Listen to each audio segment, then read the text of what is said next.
Tetap semangat belajar ya anak-anak kelas 4. Kali ini kita masuk ke tema 8 daerah tempat tinggalku. Di tema 8 ini, kamu akan belajar mengenal berbagai mata pencaharian penduduk kaitannya dengan kegiatan ekonomi di Indonesia. Selain itu, kamu akan mengenal berbagai karakteristik masyarakat Indonesia dan mengambil manfaatnya guna menjaga semangat persatuan dan kesatuan bangsa Indonesia. Kamu juga akan mengamati daerah lingkungan tempat tinggal dengan berbagai pengetahuan yang dapat dimanfaatkan untuk menambah wawasanmu. Dari lingkungan, kamu akan mengetahui berbagai karya seni, berbagai karakter individu, dan berbagai legenda dalam cerita fiksi. Saat kamu belajar di rumah, ajaklah orang tuamu untuk menceritakan berbagai karakteristik yang ada di lingkunganmu. Setelah itu, diskusikan manfaat perbedaan karakteristik, baik untuk dirimu maupun untuk masyarakat pada umumnya. Selain itu, ajaklah orang tuamu untuk berdiskusi mengenai berbagai mata pencaharian penduduk. Misalnya, mengapa lingkungan mempengaruhi mata pencaharian penduduk? Tema 8, subtema 1, materinya adalah lingkungan tempat tinggalku. Tempat tinggal adalah tempat manusia menetap untuk berteduh dari keadaan alam, serta tempat melaksanakan hak dan kewajibannya dalam menjalani hidup. Tempat tinggal manusia biasanya berwujud rumah. Tempat tinggal merupakan kebutuhan utama bagi manusia. Setiap manusia tentu menginginkan lingkungan tempat tinggal yang nyaman untuk kehidupannya. Amatilah gambar di atas. Gambar tersebut menunjukkan bagian dari lingkungan tempat tinggal. Lingkungan yang ditunjukkan berupa beberapa rumah yang sekitarnya masih banyak pohon. Pada gambar juga terlihat hamparan sawah dengan para petani yang sedang bekerja. Terlihat juga binatang berupa ayam dan sapi. Lingkungan tempat tinggal pada gambar lebih tepat dinamakan pedesaan. Sekarang kalian buka ya subtema 1 pembelajaran 1 yang ada di halaman 2. Di sini ada gambar Udin. Aku dan keluargaku berasal dari Jawa Barat. Di Jawa Barat terdapat banyak tempat wisata, di antaranya Telaga Warna. Apa kamu pernah mendengar cerita asal mula Telaga Warna? Ayo kita cari tahu. Udin dan keluarga sedang berlibur di daerah asalnya, yaitu Jawa Barat. Di lingkungan tempat tinggal Udin di Jawa Barat, terdapat tempat wisata Telaga Warna. Telaga Warna terletak di kawasan Puncak Bogor. Saat Udin berwisata di Telaga Warna, ayah Udin menceritakan asal mula Telaga Warna. Cerita asal mula Telaga Warna merupakan cerita turun-temurun yang terkenal di daerah tersebut. Bagaimana cerita asal mula Telaga Warna? Sekarang kita simak bersama asal mula Telaga Warna. Dahulu kala di Jawa Barat ada raja dan permaisuri yang belum dikaruniai anak. Padahal mereka sudah bertahun-tahun menunggu.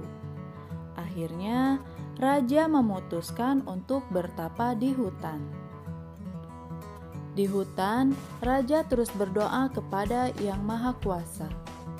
Raja meminta agar segera dikaruniai anak.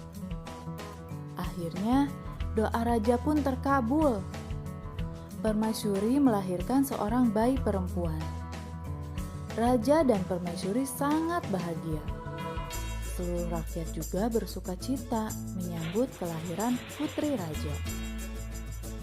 Raja dan permaisuri sangat menyayangi putrinya. Mereka juga sangat memanjakannya. Segala keinginan putrinya dituruti. Tak terasa, putri raja telah tumbuh menjadi gadis yang cantik. Hari itu, dia berulang tahun ke-17. Raja mengadakan pesta besar-besaran. Semua rakyat diundang ke pesta. Raja dan permaisuri telah menyiapkan hadiah istimewa berupa kalung. Kalung terbuat dari untayan permata berwarna-warni. Saat pesta berlangsung, raja menyerahkan kalung itu. Kalung ini hadiah dari kami. Lihat, indah sekali bukan? Kau pasti menyukainya, kata raja. Raja bersiap mengalungkan kalung itu ke leher putrinya. Sungguh di luar dugaan, putri menolak mengenakan kalung itu. Aku tak suka kalung ini, ayah, tolak putri dengan kasar. Raja dan permaisuri terkejut. Kemudian, permaisuri berusaha membujuk putrinya dengan lembut. Permaisuri mendekat dan hendak memakaikan kalung itu ke leher putrinya. Aku tidak mau, aku tidak suka kalung itu. Kalung itu jelek, teriak putri sambil menepis tangan permaisuri.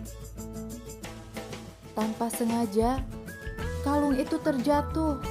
Permata-permatanya tercerai-berai di lantai. Permaisuri sangat sedih. Permaisuri terduduk dan menangis. Tangisan permaisuri menyayat hati. Seluruh rakyat yang hadir turut menangis. Mereka sedih melihat tingkah laku putri yang mereka sayangi. Tidak disangka, air mata yang jatuh ke lantai berubah menjadi aliran air. Aliran air menghanyutkan permata-permata yang berserakan. Air tersebut mengalir keluar istana dan membentuk danau. Anehnya, air danau berwarna-warni seperti warna-warna permata kalung putri. Kini, danau itu dikenal dengan nama Telaga Warna.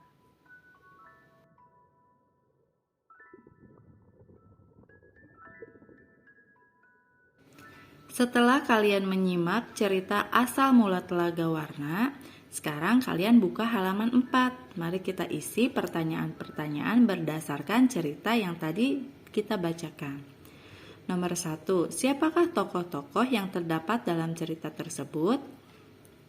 Yang pertama adalah Raja.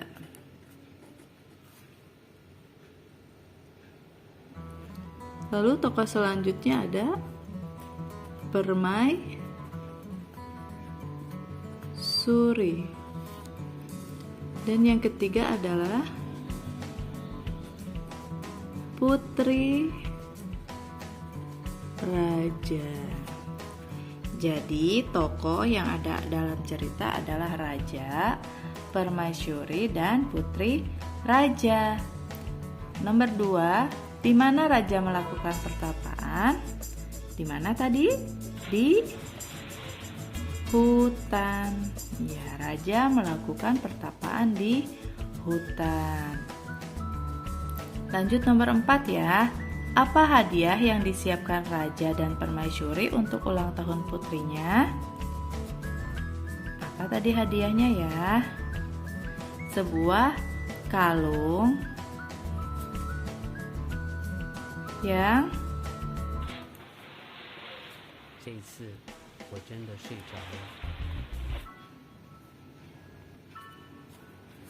terbuat dari untayan permata-permata.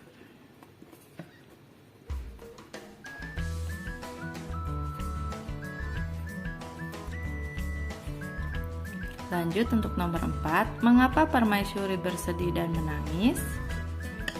Karena putri raja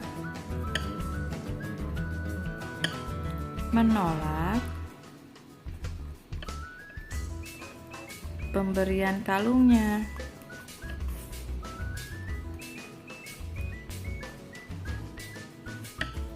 Dan kalung tersebut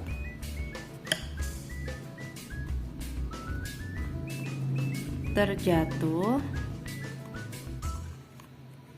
dan permatanya tercerai-berai.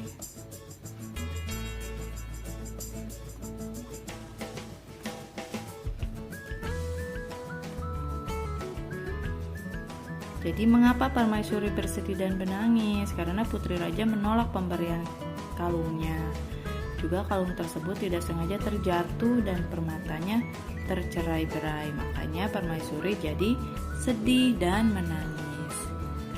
Nomor 5. Bagaimanakah sifat putri dalam cerita tersebut?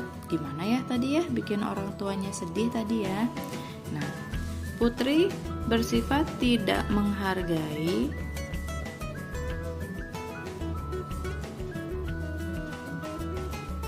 pemberian dari orang tuanya. Nah, sifatnya tidak baik ya, jadi tidak boleh kalian contoh. Jadi kalian harus selalu bersyukur dan menghargai setiap pemberian dari siapapun. Apalagi itu pemberian dari orang tua kalian. Jangan seperti putri raja yang menolak pemberian orang tua padahal hadiahnya sangat bagus, kalung permata. Hal tersebut membuat orang tua putri, yaitu raja dan permaisuri, sangat sedih. Sekarang kita lanjut ke tugas yang ada di halaman 5 tentang cerita fiksi.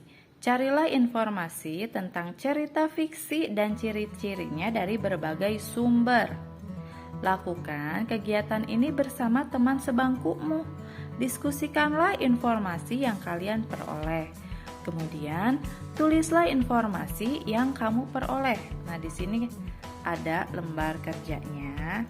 Kalian diminta untuk mencari apa itu pengertian cerita fiksi dan ciri-ciri cerita fiksi. Oke, yang pertama, pengertian cerita fiksi. Cerita fiksi adalah rekaan atau khayalan pengarang.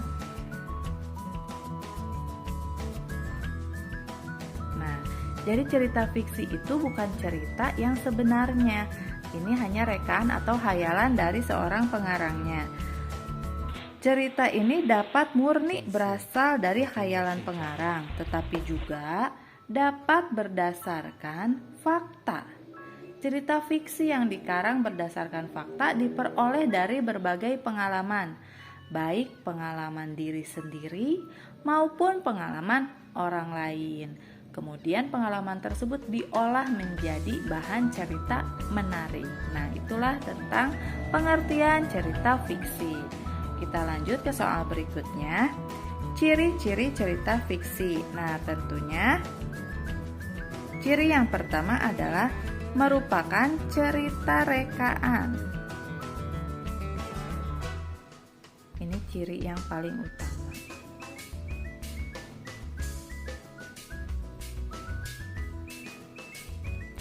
Yang diolah oleh pengarang. Yang diolah oleh pengarang. Ya, ciri yang pertama. Lalu, apa itu ciri yang kedua?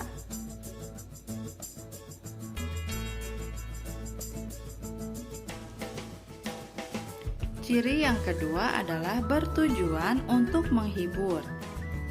Nah, jadi cerita fiksi ini tujuannya untuk menghibur dengan menceritakan suatu peristiwa. Lalu ciri yang ketiga, disajikan dalam alur cerita. Nah, jadi dia disajikannya dengan alur cerita. Jadi olahan pengarang itu dibuat menjadi sebuah cerita seperti yang tadi kita simak adalah cerita Asal Mula Telaga Warna. Yang keempat, nah, penggunaan bahasanya. Jadi cerita fiksi ini menggunakan bahasa yang komunikatif.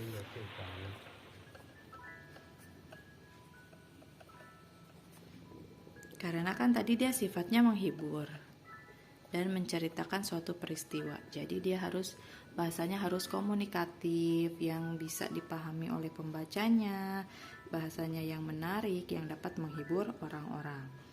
Lalu dia menggunakan bahasa yang tidak baku.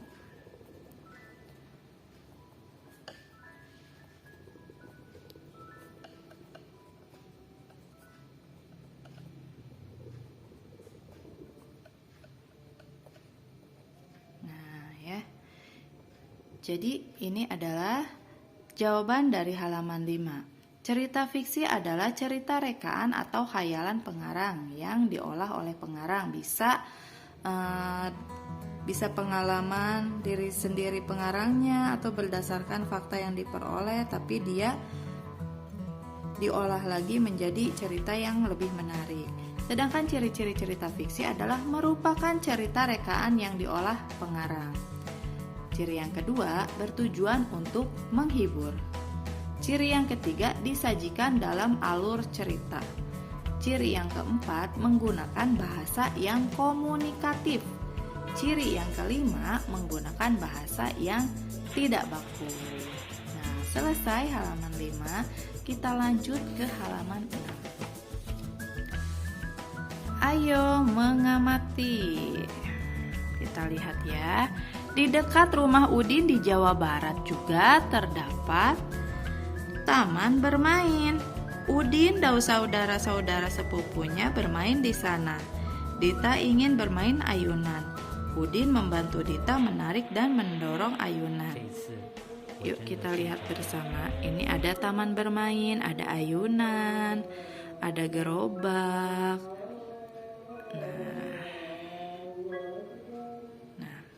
Udin menarik ayunan, kemudian Udin mendorong ayunan. Udin telah memberikan gaya pada ayunan itu. Apakah yang dimaksud dengan gaya? Nah, perhatikan, gaya adalah suatu kekuatan yang mengakibatkan benda yang dikenainya dapat mengalami gerak, perubahan kedudukan atau perubahan bentuk. Gaya juga dapat diartikan sebagai tarikan atau dorongan yang dapat memengaruhi keadaan suatu benda. Kita lanjut ke halaman 7 ya. Gaya yang diberikan Udin terhadap ayunan yaitu tarikan dan dorongan. Akibatnya, ayunan itu bergerak. Saat ditarik, ayunan bergerak ke belakang atau mendekati Udin. Saat didorong, ayunan bergerak ke depan dan menjauhi Udin. Apa yang dimaksud dengan gerak? Nah, gerak adalah perpindahan kedudukan suatu benda terhadap benda lainnya, baik perpindahan kedudukan yang mendekati maupun menjauhi suatu benda atau tempat asal akibat benda itu dikenai gaya. Agar kamu lebih memahami tentang gaya dan gerak, lakukan percobaan berikut. Di sini di halaman 7 ada sebuah percobaan mendorong dan menarik benda. Tujuannya membedakan gaya dan gerak. Alat yang kamu butuhkan adalah meja. Letakkan meja di tempat yang cukup luas. Ayo semuanya berdiri dekati meja. Lalu doronglah meja itu, amati apa yang terjadi. Ayo dorong mejanya. Setelah didorong, coba kalian tarik meja itu. Amati apa yang terjadi pada meja itu. Nah, setelah kalian melakukan percobaan tadi, mari kita isi soal yang ada di halaman nomor 8. Setelah tadi kita melakukan percobaan mendorong dan menarik meja, kita tulis hasil percobaan dengan menjawab pertanyaan-pertanyaan yang ada di halaman nomor 8. Nomor 1. Apa yang terjadi saat meja didorong? Saat meja didorong, tentu saja mejanya bergerak. Jadi saat didorong mejanya dapat bergerak. Lanjut ke nomor 2. Kemana arah meja saat didorong? Nah, saat didorong meja itu bergerak ke arah depan. Terdapat perubahan kedudukan meja setelah didorong. Saat pendorong mendorong meja tanpa perpindahan posisi pendorong, meja bergerak menjauhi pendorong. Lanjut yuk ke nomor 3. Nomor 3, apa yang terjadi pada saat meja ditarik? Nah, saat meja ditarik juga mejanya dapat bergerak. Sama, dia juga bergerak. Jadi ditarik didorong dia juga sama dapat bergerak. Kemana arah meja saat ditarik? Saat ditarik meja bergerak ke arah belakang. Nah, ini kebalikan yang tadi didorong. Kemana arah meja saat ditarik? Saat ditarik, meja bergerak ke arah belakang. Terdapat perubahan kedudukan meja setelah ditarik. Saat pendorong menarik meja tanpa perpindahan posisi pendorong, meja bergerak menjauhi pendorong. Jadi itu bedanya ya, saat didorong mejanya bergerak ke arah depan. Saat ditarik, mejanya bergerak ke arah belakang ya.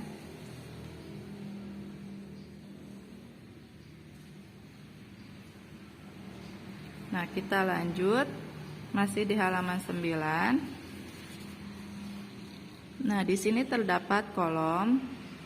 Tuliskan hasil diskusi pada kolom berikut tentang perbedaan gaya dan gerak.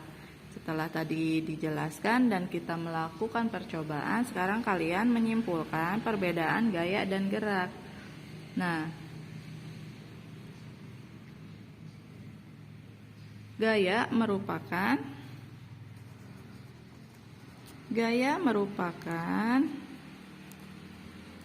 kekuatan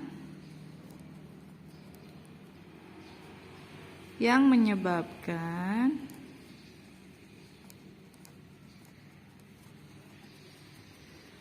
suatu benda yang dikenai gaya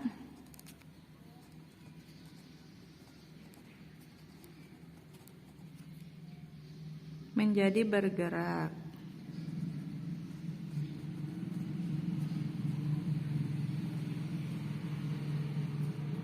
Berubah kedudukannya.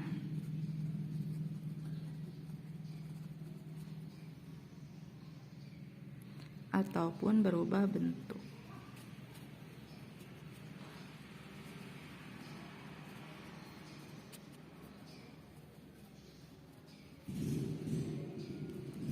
Kalau gerak, perpindahan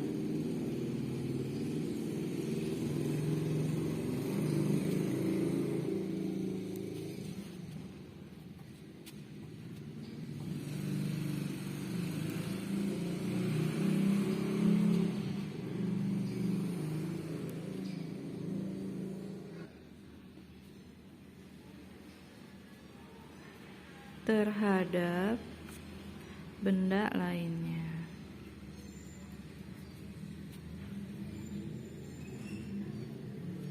Akibat benda tersebut dikenai energi gaya.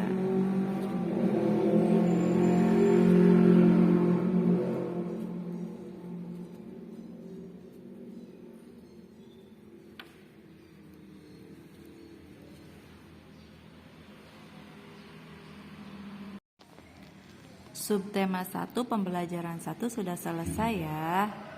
Nah, sekarang kita masuk ke pembelajaran kedua. Simak dengan baik ya. Di mana kamu tinggal? Apakah kamu mengenal lagu daerah di lingkungan tempat tinggalmu? Keluarga besarku berasal dari Papua. Di lingkungan tempat tinggalku ada beberapa lagu daerah yang terkenal. Aku, ayah, dan ibuku senang menyanyikan lagu daerah. Apa lagu daerah yang sering aku nyanyikan bersama keluargaku? Ayo pelajari materi berikut. Di sini ada gambar Edo ya. Edo itu dari Papua. Hari itu Edo mendapat tugas untuk menyiapkan sebuah lagu daerah. Lagu itu akan dinyanyikan di depan teman-teman sekelasnya. Edo dan keluarganya berasal dari Papua. Edo teringat lagu daerah di lingkungan tempat tinggalnya di Papua. Edo akan menyanyikan lagu dari Papua yang berjudul Yamko Rambe Yamko. Kita lihat ya lagunya. Nah, ini adalah teks lagu Yamko Rambe Yamko yang berasal dari Papua. Nanti kalian bisa ikuti lagunya bersama orang tua kalian di rumah. Kita lanjut materinya ya. Edo berhasil menyanyikan lagu Yamko Rambe Yamko dengan baik. Saat bernyanyi, Edo memperhatikan tempo dan tinggi rendah nada. Tempo adalah cepat lambatnya lagu dinyanyikan. Tempo dibedakan menjadi 3 macam. Ada tempo cepat, tempo sedang, dan tempo lambat. Pemilihan tempo yang dalam suatu lagu harus disesuaikan dengan isi lagu. Sebagai contoh, lagu yang menggambarkan keriangan biasanya menggunakan tempo cepat. Lagu untuk menidurkan bayi biasanya menggunakan tempo sedang ataupun tempo lambat. Sementara itu, tinggi rendah nada merupakan cara menyanyikan lagu sehingga menghasilkan nada tinggi ataupun nada rendah sesuai dengan notasi lagu. Berikut tinggi rendah nada yang disebut tangga nada dengan notasi angka dan notasi balok. Perhatikan. Di sini ada notasi angka dan notasi balok. Nah ya, angka 1 itu adalah do, angka 2 re, angka 3 mi, fa, so, la, si. Coba kalian perhatikan apa perbedaannya. Ya, yang pertama angkanya terdapat titik di bawah. Ini artinya dia nada rendah. Sedangkan yang tidak diberikan tanda titik merupakan nada sedang. Lalu yang titiknya di atas angka adalah nada tinggi. Nah, kalian bedakan ya. Nada rendah, nada sedang, nada tinggi. Semakin ke kiri dia nadanya semakin rendah, sedangkan semakin ke kanan nadanya menjadi semakin tinggi. Perhatikan juga yang ada di bawah ini, notasi balok. Dia sama, di kiri dia lebih rendah, di tengah dia sedang, semakin ke kanan dia menjadi tinggi. Kita lanjut ke halaman selanjutnya ya. Semakin ke kanan nada semakin tinggi, sebaliknya semakin ke kiri nada semakin rendah. Nada bertitik di bawah berarti nada rendah, nada tidak bertitik berarti nada sedang, dan nada bertitik di atas berarti nada tinggi. Nada-nada yang bertitik di bawah disebut tangga nada oktav rendah. Nada-nada yang tidak bertitik disebut tangga nada oktav sedang, dan nada-nada yang bertitik di atas disebut tangga nada oktav tinggi. Jadi tangga nada adalah urutan nada yang disusun secara berjenjang. Susunan nada yang berurutan, naik atau turun disebut tangga nada. Tentu saja jarak antar nada yang berurutan itu naik atau turun tertentu pula. Do, re, mi, fa, sol, la, si, do. Kita lanjut ke halaman 15 yang ayo membaca. Bacalah cerita rakyat Kasuari dan Dara Makota. Simak ceritanya baik-baik ya. Kasuari memiliki badan besar dan sayap lebar. Dia mampu terbang tinggi. Namun, Kasuari amat serakah. Dia memetik banyak sekali buah yang telah masak. Buah-buahan itu disembunyikan di bawah sayapnya, sehingga burung-burung lain tidak kebagian. Burung-burung lain mengetahui keserakahan Kasuari. Oleh karena itu, tidak seekor burung pun mau berteman dengannya. Meski demikian, Kasuari tidak memedulikannya. Lama-kelamaan, Kasuari semakin serakah. Tidak hanya buah-buahan di pohon saja yang diambilnya, tetapi juga buah-buahan yang jatuh ke tanah. Burung-burung lain pun jengkel. Mereka mencari cara agar kasuari sadar dari sifat serakahnya. Bagaimana jika lomba terbang? Siapa yang mampu terbang tinggi dan paling jauh, dialah pemenangnya. Kalau kasuari kalah, dia tidak boleh mencurangi kita lagi, usul Dara Mahkota. Siapa yang bisa melawan kasuari? Badannya besar, sayapnya lebar. Sekali mengepakkan sayap, dia pasti bisa terbang jauh. Kita tidak akan menang, jawab Pipit pesimis. Ingat, kita harus menggunakan akal. Serahkan semuanya kepadaku. Aku akan melawannya dalam perlombaan ini, kata Dara Mahkota sambil tersenyum. Dia berusaha meyakinkan teman-temannya. Teman-teman Dara Mahkota saling berpandangan. Mereka bertanya-tanya dalam hati. Mungkinkah Dara Mahkota yang bertubuh kecil dapat mengalahkan kasuari yang besar? Dara Mahkota menyampaikan tantangannya kepada kasuari. Kasuari menyetujui tantangan Dara Mahkota. Saat pertandingan tiba, semua burung hadir untuk menyaksikan. Dengan sombongnya, kasuari menertawakan Dara Mahkota. Sudahlah, kamu menyerah saja daripada mendapat malu, ejek kasuari. Dara Mahkota bergeming. Siapa yang tertawa belakangan, dia yang menang, sahut Dara Mahkota. Kasuari dan Dara Mahkota pun bertanding.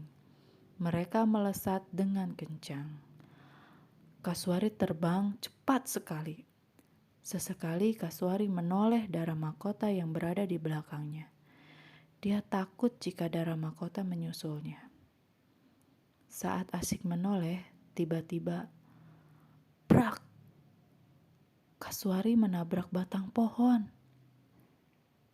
Sebelah sayapnya pun patah. Semua yang hadir tertegun. Tetapi Kasuari tak mau menyerah. Dia berusaha bangkit dan mengepak-ngepakkan sayapnya. Sayangnya, dia terus terjatuh dan menggelepar di tanah.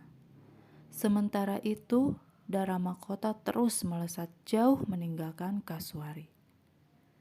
Kasuari hanya dapat memandang Dara Mahkota dengan rasa malu.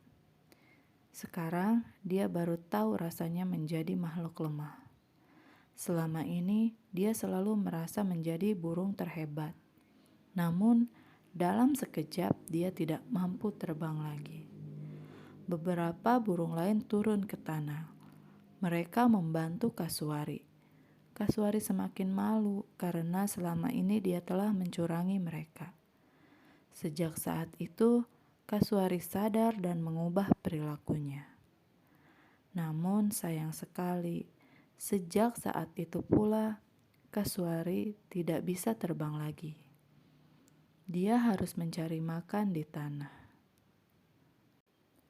Ada berbagai jenis cerita fiksi, di antaranya cerita rakyat, cerpen, dan novel. Adapun jenis cerita rakyat antara lain cerita jenaka, mite, fabel, legenda, dan saga. Nah, di halaman 17 ada tugas ayo berdiskusi. Carilah informasi tentang jenis-jenis cerita fiksi berikut.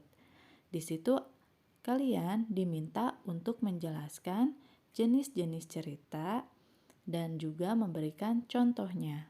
Mari kita isi bersama.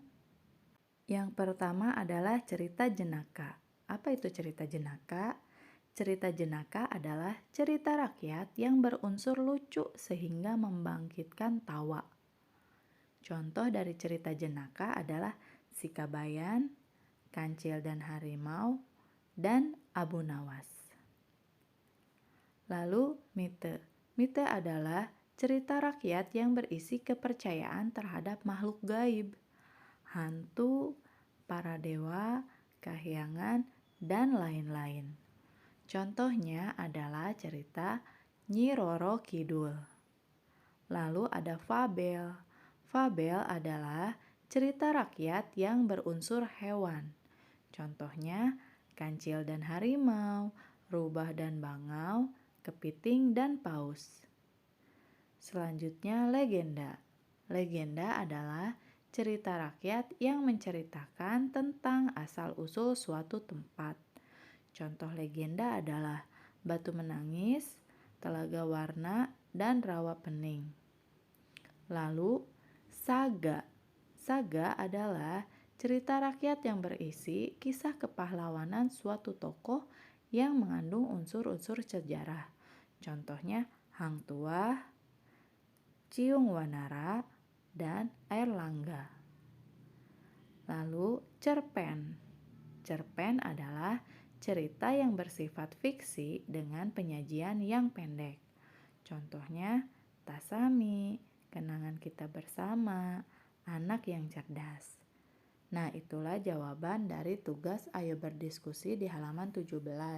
Silahkan kalian catat di buku tugas kalian ya.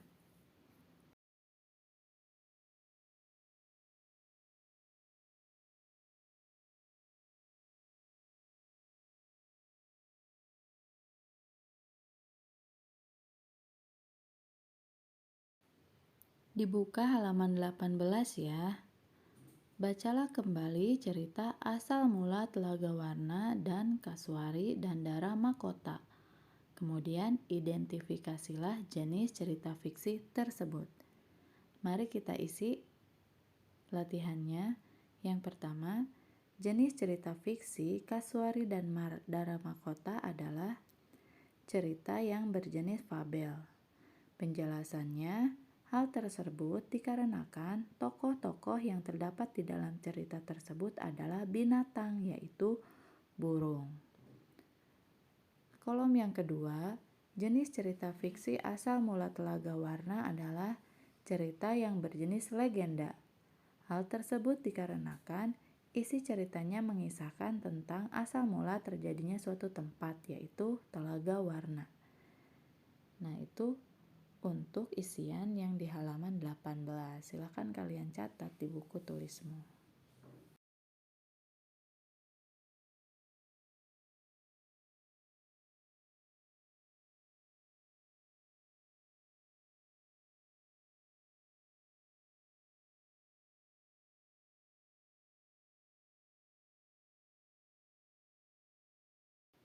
Pulang sekolah, Edo mengendarai sepeda. Di jalan cukup ramai. Edo mengurangi kekuatan saat mengayuh sepedanya. Laju sepeda menjadi lambat. Di jalan lengang, Edo menambah kekuatan saat mengayuh sepeda. Laju sepeda menjadi cepat. Kekuatan mengayuh memengaruhi laju sepeda. Saat Edo mengurangi kekuatan dalam mengayuh sepeda, Edo telah mengurangi gaya. Sepeda pun bergerak lambat atau pelan. Sebaliknya, saat Edo menambah kekuatan dalam mengayuh sepeda, Edo telah menambah gaya. Sepeda pun bergerak cepat. Dengan demikian, gaya berpengaruh terhadap gerak benda. Apa kamu masih ingat tentang gaya dan gerak?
这一次我真的睡着了。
这一次我真的睡着了。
这一次我真的睡着了。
这一次我真的睡着了。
这一次我真的睡着了。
这一次我真的睡着了。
这一次我真的睡着了。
睡着了。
这一次，我真的睡着了。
这一次，我真的睡着了。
这一次我真的睡着了。